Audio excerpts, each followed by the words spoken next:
आज इस वीडियो में आप लोग पढ़ने वाले हैं स्वर और व्यंजन का संयोग किस प्रकार होता है।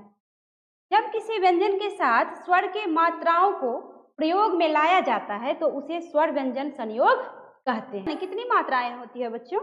10। स्वर कितनी होती है? 11।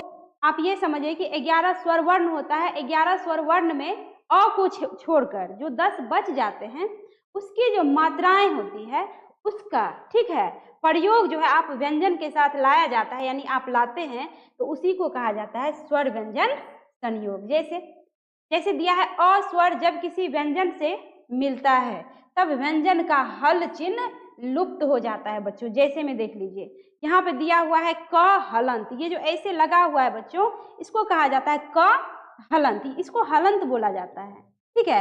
इसमें हम प्लस अ यानी क्या, स्वर, इसमें स्वर जोड़ने के बाद अ जोड़ने के बाद इसका जो ये हलंत रूप है यहाँ पे क्या हो गया बच्चों, हट गया। तो इसी को कहा जाता है स्वर व्यंजन का संयोग। कि किस तरह आप देख रहे हैं कि व्यंजन जो है हमेशा अपने अगर शुद्ध अवस्था में हो, मूल रूप में हो, तो वो हलंत में ही होता है, ठीक है। उसमें हम अ जोड़ते हैं यानी स्वर को जोड़ते हैं तब जाके होता है पूरा पूरा क, ठीक है। जैसे मान लीजिए बच्चों यहाँ पे लिखा हुआ है करण, ये नाम है, अगर इसमें हलंत लगा दे तो क्या ये शब्द सुंदर लग रहा है? नहीं ना। तो इसमें क्या करते हैं, इस क हलंत में ऐसे क हलंत है प्लस अ करते हैं तब जाके हो जाता है ये पूरा क, ठीक है। अब देख लीजिए शब्द की सुंदरता बढ़ गई है ना। तो इसलिए जो है स्वर के मात्राओं का जो है मेल व्यंजन के साथ किया जाता है और व्यंजन के साथ जो है मेल करने पर उसका हल चिन्ह जो है क्या हो जाता है, लुप्त हो जाता है। इसी को कहा जाता है स्वर व्यंजन संयोग।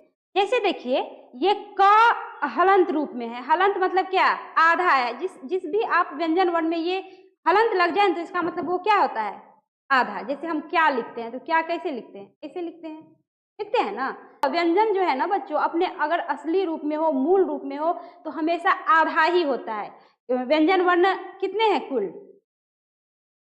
वैसे तो मूल रूप से 33 व्यंजन वर्ण है, कवर्ग से लेके ह तक, ठीक है।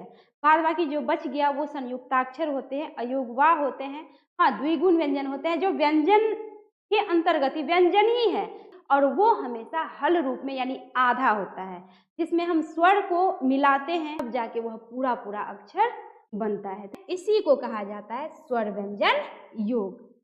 समझ गए बच्चों?